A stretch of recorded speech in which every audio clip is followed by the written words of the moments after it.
Bonjour à tous, je m'appelle Julie Poulin, je suis directrice du développement de l'électricité renouvelable au ministère de l'Économie, l'Innovation et de l'Énergie.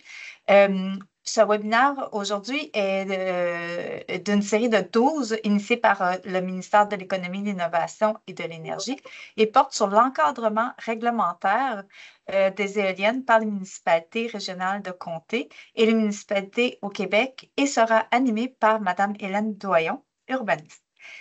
Merci beaucoup, Madame Doyon, d'être parmi nous. Avant de présenter notre conférencière, j'aimerais vous rappeler que les questions-réponses, vous pouvez les inscrire dans le Q&R qu'on voit sur le bandeau dans le haut de votre écran. Puis, si le temps le permet, les questions qui sont adressées à Madame Doyon vont pouvoir être posées à la conférencière. Puis, les autres vont être répondues par le biais de différents outils, mais principalement par la page Internet du ministère. Donc, Madame Doyon œuvre depuis 25 ans majoritairement auprès des municipalités locales et régionales et des organismes publics. Depuis 2014, elle poursuit sa pratique à même l'entreprise qu'elle a fondée, Hélène Doyon, Urbaniste Conseil Incorporé. Et elle développe avec ses clients des solutions réglementaires novatrices et des stratégies de développement répondant aux défis municipaux. Madame Doyon agit également à titre d'experte au tribunal et à la Cour. Elle est aussi une ressource de premier plan pour les ordres et les associations professionnelles en urbanisme et en aménagement du territoire. Également chargée de cours au département d'études urbaines et touristiques de l'Université du Québec à Montréal depuis 2005, Mme Doyon enseigne notamment les instruments de réglementation de l'urbanisme.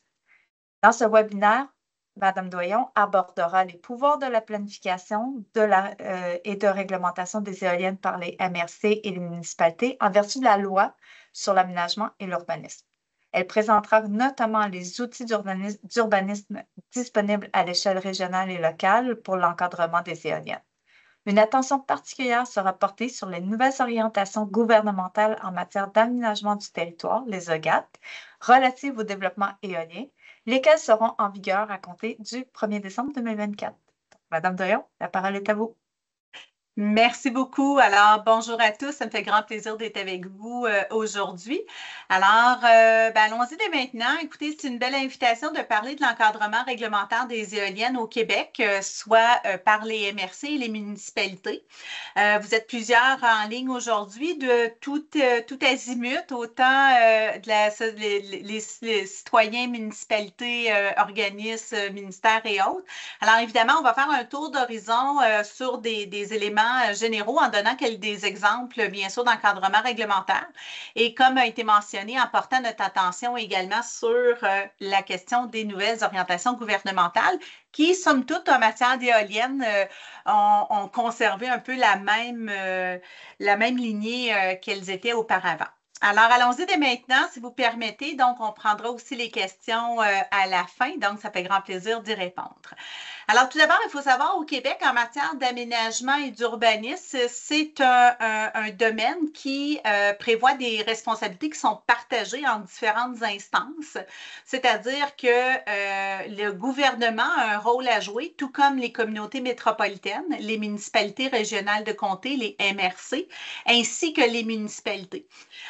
Donc, c'est une compétence qui est partagée entre ces 4 instances-là et ces 4 niveaux-là. Et il y a des principes qu'on verra tout à l'heure, notamment que tout ça doit se tenir dans une approche de conformité entre les instances et entre les choix qui seront faits aux différents paliers.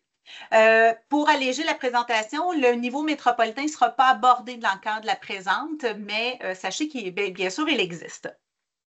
Et comment tout ça est encadré? C'est par une loi qui est la loi sur l'aménagement et l'urbanisme qui instaure le régime juridique général de l'aménagement du territoire au Québec et qui est en vigueur et qui est depuis 1979. C'est une loi qui a reçu beaucoup de modifications et d'ajustements au cours des années. Donc voilà, et qui nous permet, qui énonce nos grandes obligations et nos pouvoirs. Alors, ce partage des responsabilités se traduit comment? Et là, on va y aller surtout en matière d'éoliennes. Ça veut essentiellement dire, et puis là, le commentaire s'applique pour tout autre domaine en matière d'urbanisme, en termes de développement, densification et autres. Évidemment, le gouvernement doit énoncer des orientations gouvernementales en matière d'aménagement sur les éoliennes. Alors, les OGAT, vous nous excuserez pour les nombreux acronymes en urbanisme, on est très bon dans notre domaine là-dessus. Alors, donc, les OGAT nous permettent, dans le fond, permettent au gouvernement d'énoncer ses grandes attentes à l'égard des MRC au Québec qui vont introduire ces attentes gouvernementales dans le cadre des schémas d'aménagement. Les schémas d'aménagement des MRC, c'est un grand outil de planification qui vient donc traduire, en tenant compte des particularités régionales, les grandes orientations du gouvernement. Par la suite, la MRC va à son tour demander aux municipalités de traduire ces orientations régionales qui découlent de celles du gouvernement dans le cadre des outils d'urbanisme locaux, soit le plan d'urbanisme au niveau de la planification et les règlements d'urbanisme. Donc, les règlements d'urbanisme que vous connaissez peut-être un petit peu plus, ceux qui sont moins dans le domaine, les règlements de zonage, de lotissement, etc.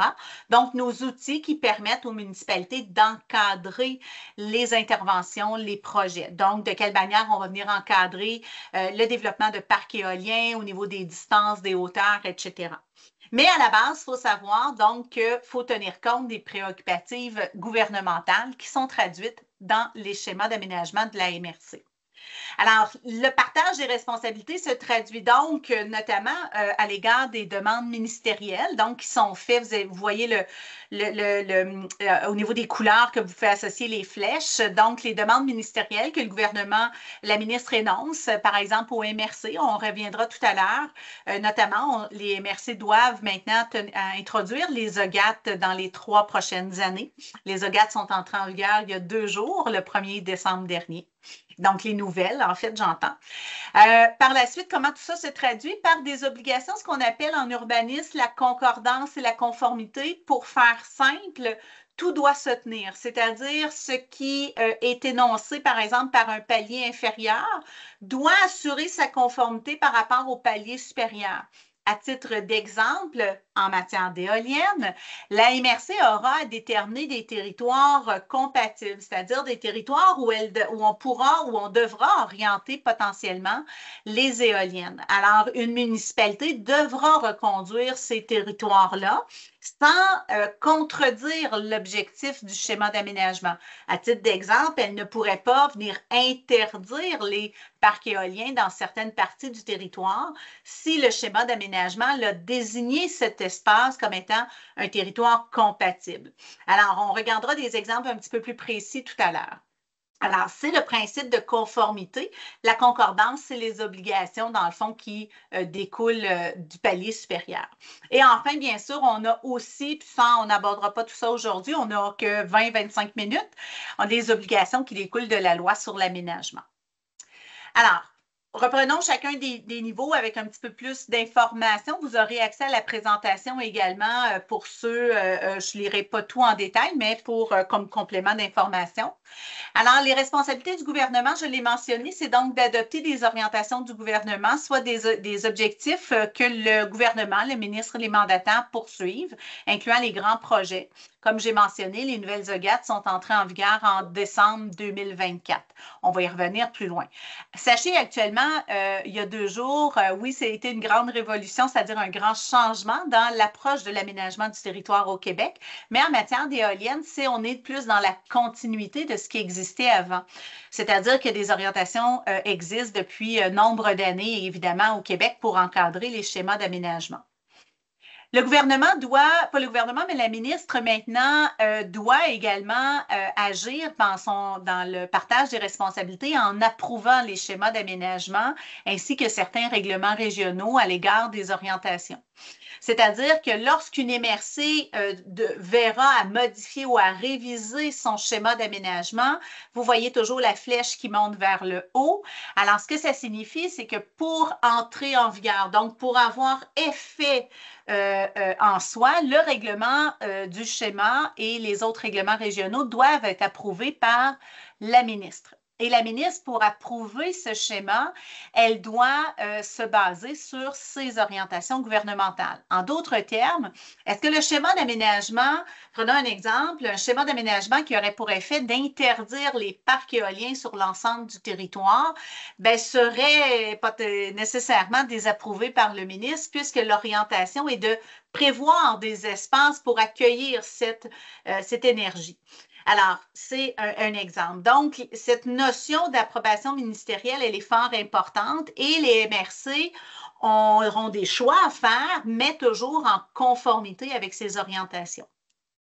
D'ailleurs, la ministre peut exiger la modification ou la révision du schéma pour assurer sa conformité aux orientations du gouvernement. Maintenant, au niveau de la MRC, elle, son rôle, c'est de planifier l'aménagement et le développement durable du territoire, notamment en définissant des grandes orientations, des objectifs et des cibles et toutes les mesures pour soutenir sa mise en œuvre. Donc, le schéma d'aménagement va s'élaborer en tenant compte des orientations sur les éoliennes. À nouveau, la MRC devra définir des territoires compatibles, des distances à respecter pour une question de sécurité, de bruit, on y reviendra, et elle aura la latitude pour venir insérer toutes mesures pour assurer la mise en œuvre de la planification des territoires qui peuvent potentiellement accueillir des parcs éoliens. Alors, il faut savoir également que la MRC doit aussi identifier des parties du territoire qui seraient soumises à des contraintes en raison de la proximité d'un lieu ou d'une activité. Pour des questions de santé, sécurité publique et bien-être général, les parcs éoliens sont notamment une contrainte que l'on va appeler ou dire dite anthropique. Alors évidemment, à partir de là, on a des pouvoirs et la municipalité aussi aurait des pouvoirs additionnels pour venir régir les usages et les interventions à partir de cette contrainte. Évidemment, la MRC doit réaliser son schéma, bien sûr, en intégrant les orientations gouvernementales. Donc, à nouveau, on ne pourrait pas être, contraire à celle-ci, auquel cas, bien sûr, la ministre la ministre irait vers une désapprobation ministérielle du schéma d'aménagement. Maintenant, la MRC peut, et ça, certainement, vous en avez entendu beaucoup parler, si ce n'est que dans les médias, elle peut, durant le processus de réflexion dans le schéma d'aménagement, c'est-à-dire lorsqu'elle enclenche sa nouvelle planification, en modifiant ou en révisant le schéma d'aménagement, une MRC peut adopter ce qu'on appelle des mesures de contrôle intérimaire, souvent connues comme étant le RCI de la MRC, le R étant pour le règlement de contrôle intérimaire ou la résolution. Il faut savoir toutefois que le RCI, ce n'est pas un outil pour planifier les parcs éoliens et les interventions, c'est vraiment un outil qui va venir interdire durant la période de réflexion les interventions, par exemple, les éoliennes. Alors, prenons à titre d'exemple une MRC qui doit, à partir de maintenant, introduire les orientations gouvernementales. Elle devra enclencher la modification ou la révision de son schéma. Alors, durant la période que va prendre la modification ou la révision, qui peut prendre des mois, voire 1 an, 2 ans, elle peut mettre en place un contrôle intérimaire pour interdire tout projet. Et elle pourrait avoir aussi certaines levées de ces interdictions à des conditions déterminées. Cela étant, ce n'est pas un outil nécessairement pour venir encadrer les nouveaux projets. Alors, sa finalité même, c'est d'interdire, durant le temps qu'on réfléchisse, et qu'il n'y ait pas de projets qui viennent contrecarrer notre planification régionale. Enfin, sachez également qu'une MRC pourrait venir à terme encadrer les parcs éoliens, les projets éoliens dans un règlement régional dont elle a le pouvoir. C'est tout nouveau dans le cadre de la loi. C'est le règlement régional sur la gestion des contraintes. Donc, une MRC pourrait très bien venir en lieu et place de chacune des municipalités. Parce que là, si vous revoyez le petit diagramme dans la fenêtre à droite de votre écran, le schéma d'aménagement sera traduit tout à l'heure dans les règlements d'urbanisme, dans la boîte verte. Une MRC pourrait décider de conserver les modalités, les pouvoirs en matière de parcs éoliens et de les traduire dans un règlement régional au lieu de demander aux municipalités de les traduire dans les règlements d'urbanisme. Alors, ce serait le règlement régional sur la gestion des contraintes qui serait intéressant effectivement pour encadrer et le cas échéant, ça aurait préséance sur toute disposition contraire sur un règlement d'urbanisme local. Donc, voilà pour notre MRC. Maintenant, j'y vais sur notre municipalité. Donc, la municipalité, celle-ci doit aussi planifier son territoire dans un premier temps, donc ses grandes orientations et ses moyens pour atteindre sa planification. Et elle doit par la suite adopter tout règlement pour assurer sa conformité au schéma d'aménagement pour encadrer les interventions selon ses propres préoccupations également. Alors, elle doit d'abord, je répète, planifier et par la suite encadrer la planification et les interventions. Tout ça doit se faire dans un principe, vous voyez la flèche qui remonte vers le haut, tout en étant conforme au schéma, c'est-à-dire en ne le contredisant pas ou en ne mettant pas en péril les orientations régionales. Tel que mentionné tantôt, comme j'ai mentionné, ben, on ne pourrait pas, par exemple, venir interdire les parcs éoliens sur l'ensemble de notre territoire si la MRC est allée en identifiant des territoires compatibles dans votre municipalité locale. Maintenant, la boîte à outils des municipalités en termes réglementaires, écoutez, on en a plusieurs outils, il faut savoir, autant pour régir les usages, les constructions, les bâtiments, l'aménagement du terrain. On peut travailler par une approche par norme et une approche par critère. Vous savez, des fois, c'est facile. En fait, ça va très bien. On peut normer les choses, mais parfois, il faut user de critères et d'analyses subjectives pour arriver à avoir un projet qui cadre bien avec notre territoire et l'aménagement et les objectifs poursuivis. Alors, souvent, la municipalité va utiliser une approche de zonage, donc pour autoriser, prescrire et autres, mais en intégrant certaines modalités de type discrétionnaire, donc sur la base de critères. Par exemple, une municipalité pourrait utiliser des outils tels les plans d'implantation d'intégration architecturale où notre projet, on veut s'assurer qu'il soit, par exemple, on aurait des préoccupations paysagères, donc on veut s'assurer qu'il soit implanté au bon endroit, mais aussi avec une intégration dans le contexte paysager. On peut les gérer au cas par d'autres outils qui seraient les usages conditionnels et les projets particuliers. Maintenant, quelques exemples de normes que les municipalités pourraient voir introduire dans leur règlement d'urbanisme. Alors ici, il faut faire aussi attention.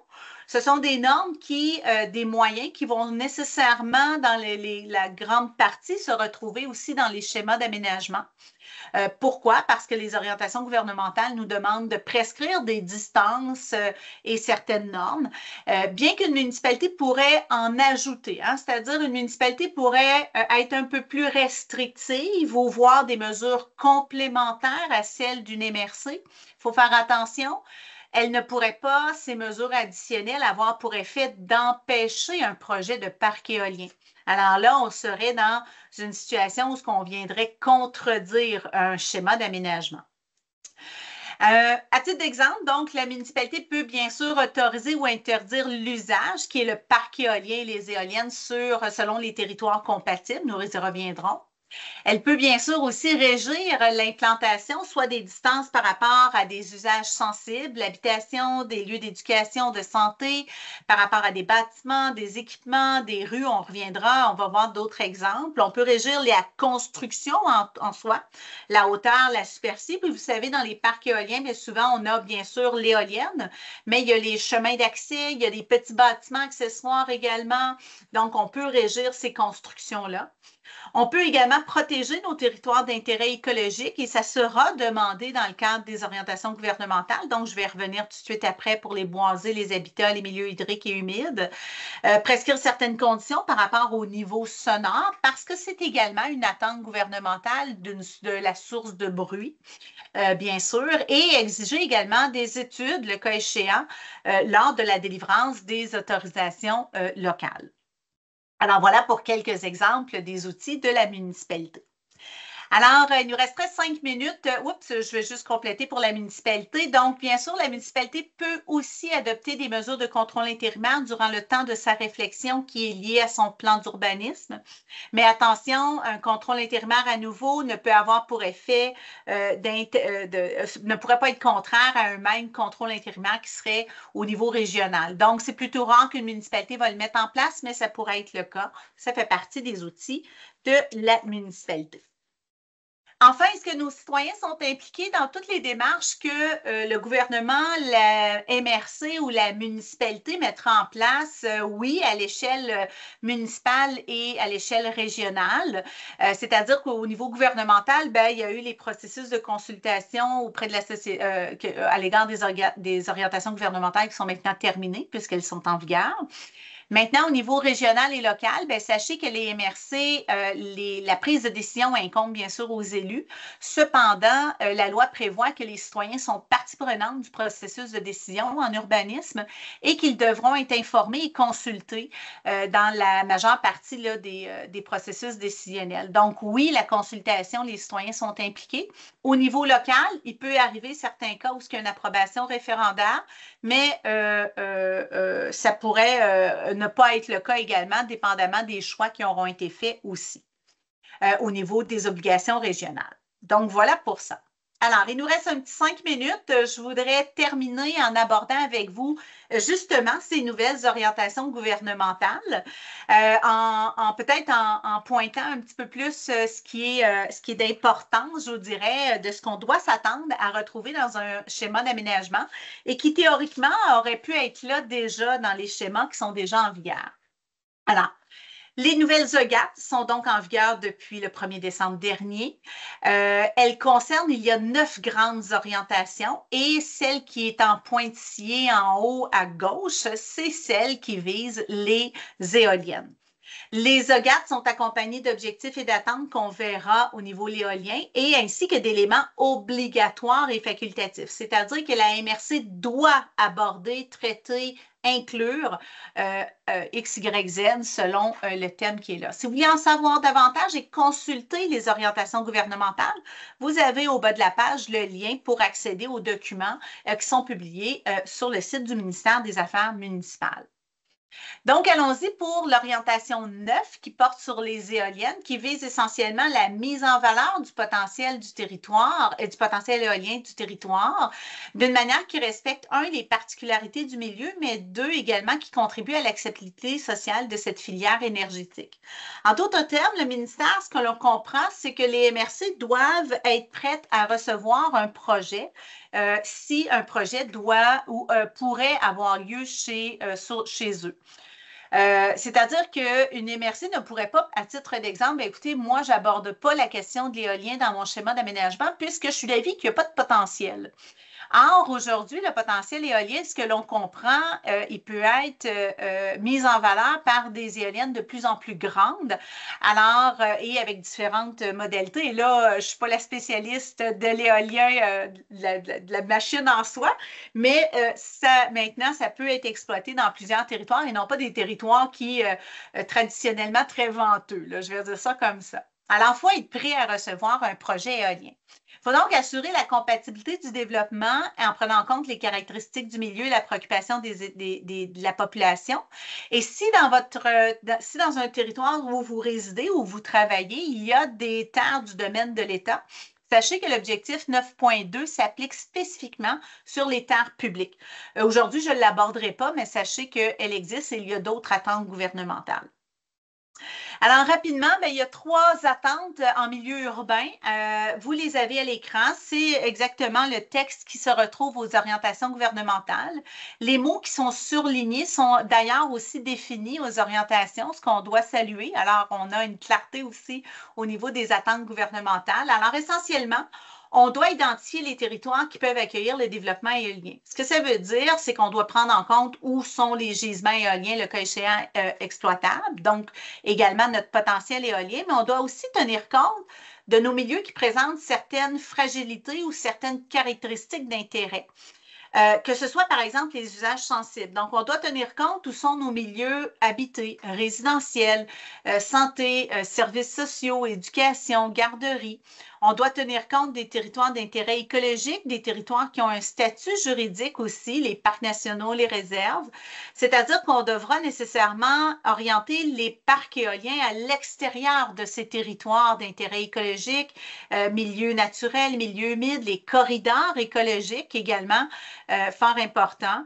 Et aussi à l'extérieur des composantes culturelles. Donc, qu'est-ce que c'est les composantes culturelles? C'est essentiellement tout ce qui peut être un paysage d'intérêt régional qui aurait été déterminé par la MRC, le patrimoine bâti, le patrimoine culturel, etc.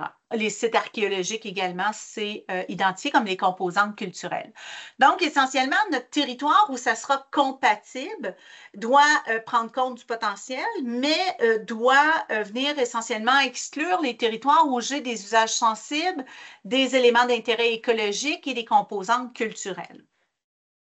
Par la suite, on est invité aussi à tenir compte de d'autres éléments dans la détermination du territoire. Donc, ce n'est pas une obligation, mais une invitation, c'est-à-dire les principes d'intégration paysagère, la pérennité de certaines espèces ou habitats fauniques, ainsi que d'autres types de réserves ou des endroits avec des droits exclusifs tels les pourvoiries.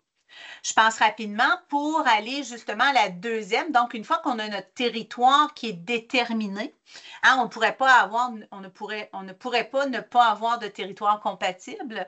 À partir de ce moment-là, on nous demande de déterminer des normes, donc des moyens pour encadrer le bruit et la notion de sécurité en bordure des usages sensibles. C'est-à-dire qu'on doit donner des distances entre une éolienne et un usage sensible, par exemple une habitation.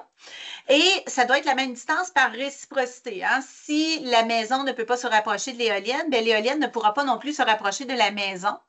On doit, pour établir ces distances-là, notamment prévoir aussi des moyens sur le bruit attendu. Donc, vous avez tout le cadre normatif qui est joint aux EGAT pour voir c'est quoi les seuils de dBA qu'on appelle qui sont attendus de jour ou de soir ou de nuit.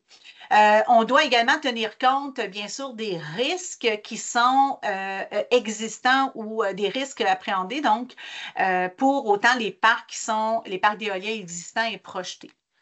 Donc, ça, c'est un premier élément.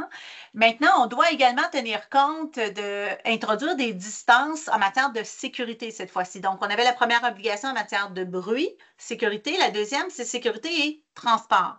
Donc, les distances qu'on nous demande ici, tandis que dans la première, là, elles ne sont pas clairement identifiées, c'est-à-dire que c'est à la MRC de définir la distance applicable et cohérente, toujours avec l'objectif d'autoriser les éoliennes mais en assurant la question sécurité et bruit. Alors que dans le deuxième cas, l'orientation nous demande, c'est une distance minimale qui correspond à une fois la hauteur totale de l'éolienne par rapport maintenant aux autres bâtiments qui n'ont pas été visés, notamment dans les usages sensibles. Les usages extérieurs, où on a des achalandages importants, des sites récréotouristiques, exemple, et les infrastructures routières. L'objectif ici, c'est qu'advenant qu'il y ait, par exemple, un bris et que l'éolienne tombe, bien évidemment, on assure la sécurité en bordure de celle-ci, d'où la raison d'une distance minimale. Bien sûr, on peut encadrer aussi tout ce qui est les éoliennes à usage domestique, qui est moins l'objet du webinaire aujourd'hui, mais évidemment, la MRC, elle est invitée à le faire. Enfin, pour terminer, la dernière attente gouvernementale, et je vais conclure presque là-dessus, c'est de prendre en compte les préoccupations de la population, c'est-à-dire que le gouvernement s'attend avant que la MRC mette en place la planification et les moyens pour les territoires compatibles pour accueillir un projet éolien.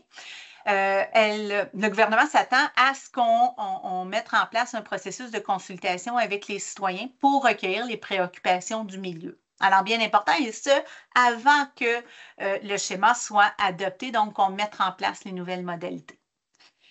Alors maintenant, quel est l'impact des nouvelles OGAT? La dernière diapositive, bien, à partir depuis 2 jours, les MRC, toutes les MRC au Québec doivent intégrer les nouvelles orientations, donc les dispositions à l'égard des éoliennes. Il faut donc s'attendre pour les municipalités que dans un horizon de 3 à 5 ans, l'ensemble des municipalités doivent également revoir leur outil d'urbanisme pour à nouveau assurer la conformité aux nouvelles modalités régionales.